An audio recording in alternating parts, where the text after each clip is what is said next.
নজর রাখবো যে খবরের দিকে। ফের রাজ্যপাল সংঘাত চরমে। বোসের বিরুদ্ধে এবার সুপ্রিম কোর্টের রাজ্যপালের সইয়ের অভাবে আটকে রাজ্যের 8টি বিল।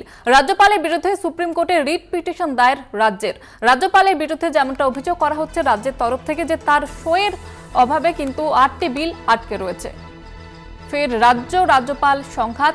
বোসের বিরুদ্ধে এবার সুপ্রিম কোর্টে রাজ্যপালের সইয়ের অভাবে আটকে রাজ্যের 8টি বিল। রাজ্যপালের বিরুদ্ধে সুপ্রিম কোর্টে রিট পিটিশন দায়ের রাজ্যের। এ বিষয়ে আরো বিস্তারিতভাবে জানবো। টেলিফোন লাইনে রয়েছে প্রতিনিধি পল্লব চট্টোপাধ্যায়। পল্লব দা, কি জানা যাচ্ছে বিষয়ে? দেখো, এই একই ধরনের বিতর্ক গত বছর পাঞ্জাব এবং তেলেঙ্গানার রাজ্যপালের বিরুদ্ধেও দেখা দিয়েছিল এবং সেখানে সুপ্রিম কোর্ট সুস্পষ্টভাবে জানিয়েছিল যে সংবিধানের আর্টিকেল 200 অনুযায়ী কোন রাজ্য যখন তার বিধানসভায় বিল অনুমোদন করে রাজ্যপালের কাছে পাঠিয়ে দেবে তখন যত দ্রুত সম্ভব সেই বিল অনুমোদন করে অথবা না করে যেভাবে যত দ্রুত সম্ভব ফেরত পাঠাতে হবে। কিন্তু এক্ষেত্রে দেখা যাচ্ছে রাজ্য অন্তত 8টা বিল বিধানসভায় অনুমোদন করার পর রাজ্যপালকে পাঠায়। তার মধ্যে 6টা যখন ধনখড় রাজ্যপাল ছিলেন সেই সময়ের পরবর্তী দুটো কিন্তু এই সিভি আনন্দ বোস রাজ্যপাল হয়ে আসার পর কিন্তু সেই মোট 8টা বিল এখনো পর্যন্ত রাজ্যপালের হেফাজত থেকে রাজ্যের কাছে ফেরত আসেনি। ফলে ওই পাঞ্জাব এবং তেলেঙ্গানা রাজ্যপালের বিরুদ্ধে সুপ্রিম কোর্ট যে রায় দিয়েছিল সেইটাকেই সামনে রেখে পশ্চিমবঙ্গ সরকারও এবার সুপ্রিম কোর্টে গেল। বেশ, ধন্যবাদ জানাবো পল্লব। আমাদের সঙ্গে ছিলেন প্রতিনিধি পল্লব চট্টোপাধ্যায়। যেমনটা আপনাদের জানাচ্ছিলাম, আবারও প্রকাশ্যে রাজ্যপাল সংঘাত চরমে।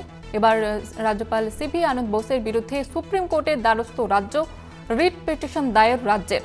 এবং যেমনটা রাজ্যের অভিযোগ যে রাজ্যপালের সইয়ের অভাবে 8টি বিল ইতিমধ্যে আটকে রয়েছে এবং যে কারণে এবার সুপ্রিম কোর্টের দ্বারস্থ রাজ্যপালের বিরুদ্ধে সুপ্রিম কোর্টে রিট পিটিশন দায়ের করা হয়েছে রাজ্যের তরফ থেকে।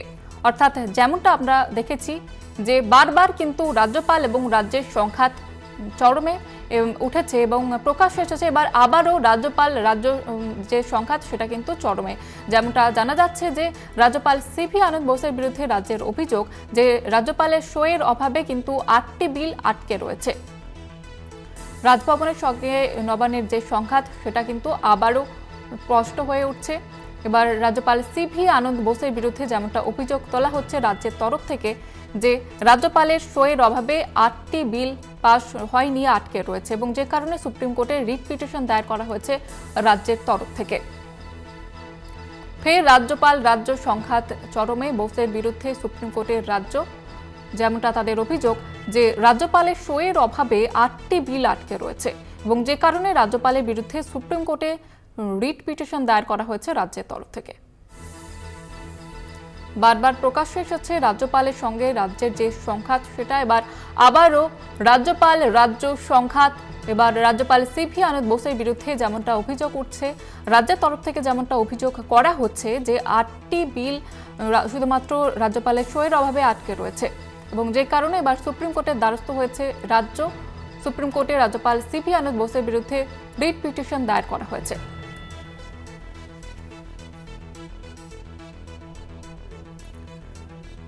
তৃণমূল নেতা শান্তনু সেন আমাদের সঙ্গে রয়েছেন এই মুহূর্তে টেলিফোন লাইনে। শান্তনু বাবু, আপনারা কি দাবি করছেন, ঠিক কি অভিযোগ আপনাদের? দেখুন, রাজ্যপাল আমাদের যে অসহযোগিতা করছে, নির্বাচিত সরকারকে অসহযোগিতা করছে, নির্বাচিত 3-3বারের মুখ্যমন্ত্রীকে অসহযোগিতা করছেন। বিধানসভা থেকে বিল পাশ হয়ে তার কাছে পাঠালে তিনি সেই বিল আটকে রেখে দিচ্ছেন। সেই উদ্দেশ্য প্রণোদিত ভাবে সেই বিল তিনি সই করছেন না, ফেরতও পাঠাচ্ছেন না। এই ধরনের বিভিন্ন অসহযোগিতার নিদর্শন বারংবার বিগত কয়েক বছর ধরে আমরা দেখছি। তার পরিপ্রেক্ষিতে এই ধরনের সিদ্ধান্ত নেওয়া হয়েছে। বেশ, অনেক ধন্যবাদ জানাবো আপনাকে। শান্তনু সেন আমাদের সঙ্গে ছিলেন, তৃণমূল মুখপাত্র। যেমনটা আপনাদের জানাচ্ছিলাম, রাজ্যের সঙ্গে রাজ্যপালের যে সংঘাত তা কিন্তু আবারও প্রকাশ্যে। বা রাজ্যপাল সিভি আনন্দ বোসের বিরুদ্ধে যেমনটা রাজ্যের অভিযোগ যে বিভিন্ন বিল ইতিমধ্যে কিন্তু আটকে রয়েছে শুধুমাত্র রাজ্যপালের সইয়ের অভাবে, এবং যে কারণে সুপ্রিম কোর্টের দ্বারস্থ হয়েছে রাজ্য। সুপ্রিম কোর্টে সিভি আনন্দ বোসের বিরুদ্ধে এবার রিট পিটিশন দায়ের করা হয়েছে রাজ্যের তরফ থেকে। রাজ্যপালের সইয়ের অভাবে 8টি বিল আটকে রয়েছে এমনটাই অভিযোগ রাজ্যের। এবার সেই কারণে সুপ্রিম কোর্টের দ্বারস্থ রাজ্যের তরফ থেকে সুপ্রিম কোর্টে রাজ্যপাল সিভি আনন্দ বোসের বিরুদ্ধে রিট পিটিশন দায়ের করা হয়েছে। অর্থাৎ বিভিন্ন সময় কিন্তু আমরা দেখেছি বিভিন্ন ইস্যুতে রাজ্যপালের সঙ্গে রাজ্যের যে সংঘাত সেটা কিন্তু প্রকাশ্যে এসেছে। এবার আবারও রাজ্যপালের সঙ্গে রাজ্যের যে সংঘাত সেটা কিন্তু প্রকাশ্যে। কংগ্রেস মুখপাত্র সৌম্য রায় আমাদের সঙ্গে এই মুহূর্তে রয়েছেন টেলিফোন লাইনে। সৌম্যবাবু, যেমনটা অভিযোগ উঠছে রাজ্যের তরফ থেকে, যেমনটা অভিযোগ তোলা হচ্ছে রাজ্যপালের বিরুদ্ধে যে রাজ্যপালের সইয়ের অভাবে 8টি বিল এখনো পর্যন্ত আটকে রয়েছে, এই বিষয়ে কি প্রতিক্রিয়া দেবেন আপনি? প্রথম কথা বলি, যেটা রাজ্যপাল করছেন বা যেটা রাজ্য সরকার করছেন এটা গণতন্ত্রের পক্ষে একেবারেই কাম্য নয়। রাজ্যপালের একটা সাংবিধানিক ক্ষমতা আছে, সেটা সীমিত ক্ষমতা, এবং তার মধ্যে রাজ্যপাল এবং রাজ্য এই দুর্লভটা পশ্চিমবঙ্গের মানুষের অগ্রগতি পিছিয়ে দিচ্ছে। সংবিধানের প্রভিশন অনুযায়ী যতটুকু করা দরকার রাজ্যপালকে ততটুকু, ওভার অ্যাক্টেড যে পজিশন নিয়েছেন রাজ্য এবং রাজ্যপাল, এটা কিন্তু গণতন্ত্রের জন্য এবং রাজ্যের জন্য একেবারেই ভালো নয়।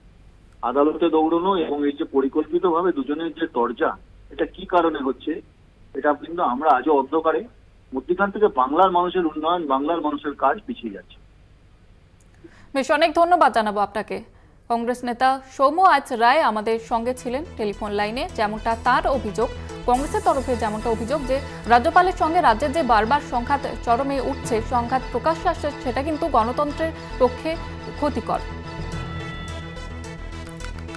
ফের রাজ্যপালের সঙ্গে রাজ্যের সংঘাত বোসের বিরুদ্ধে এবার অভিযোগ সুপ্রিম কোর্টের রাজ্যপালের সইয়ের অভাবে আটকে রাজ্যের 8টি বিল। রাজ্যপালের বিরুদ্ধে এবার সুপ্রিম কোর্টে রিট পিটিশন দায়ের রাজ্যের। যেমনটা আপনাদের জানাচ্ছিলাম যে বারবার কিন্তু দেখেছি বিভিন্ন ইস্যুতে রাজ্যপালের সঙ্গে রাজ্যের যে সংঘাত সেটা কিন্তু প্রকাশ্যে এসেছে। আবারও রাজ্যপাল সিভি আনন্দ বোসের বিরুদ্ধে অভিযোগ উঠছে, রাজ্যের তরফ থেকে অভিযোগ তোলা হচ্ছে যে 8টি বিল শুধুমাত্র রাজ্যপালের সইয়ের অভাবে আটকে রয়েছে। সিপিএম সাংসদ তথা বিশিষ্ট আইনজীবী বিকাশ রঞ্জন ভট্টাচার্য আমাদের সঙ্গে রয়েছেন টেলিফোন লাইনে। বিকাশ রঞ্জন বাবু, বারবার যেমনটা দেখা যাচ্ছে রাজ্যপালের সঙ্গে রাজ্যের যে সংঘাত সেটা কিন্তু বারবার প্রকাশ্যে এসেছে। এবার রাজ্যের তরফ থেকে অভিযোগ করা হচ্ছে রাজ্যপালের বিরুদ্ধে যে রাজ্যপালের সইয়ের অভাবে 8টি বিল আটকে রয়েছে, কি বলবেন এ বিষয়ে? যারা নিযুক্ত হচ্ছেন সাম্প্রতিককালে বিভিন্ন রাজ্যে, যেখানে মোদী বিরোধী সরকার আছে, সেখানে তারা রাজ্য প্রশাসনের সঙ্গে সহযোগিতা করছেন না এবং তাদের যে সাংবিধানিক দায়িত্ব সেটাকেও পালন করছেন না।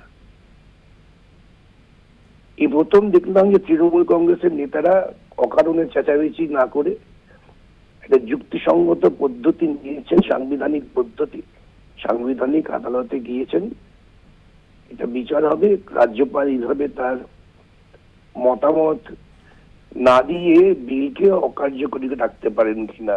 ইতিপূর্বে কেরালা সরকার, তারা হাইকোর্টে গিয়েছে, সুপ্রিম কোর্টে গিয়েছিলেন, সুপ্রিম কোর্ট থেকে সেখান থেকে নির্দেশ দেওয়া হয়েছিল। আমার ধারণা এই মামলাটা রাজ্য সরকার সঙ্গত কারণেই করেছেন। বেশ, ধন্যবাদ জানাবো আপনাকে। সিপিএম নেতা বিকাশ রঞ্জন ভট্টাচার্য আমাদের সঙ্গে ছিলেন টেলিফোন লাইনে। যেমনটা আপনাদের জানাচ্ছিলাম, ফের রাজ্য সংঘাত চরমে, বোসের বিরুদ্ধে এবার সুপ্রিম কোর্টের দ্বারস্থ রাজ্যপালের সইয়ের অভাবে আটকে রাজ্যের 8টি বিল।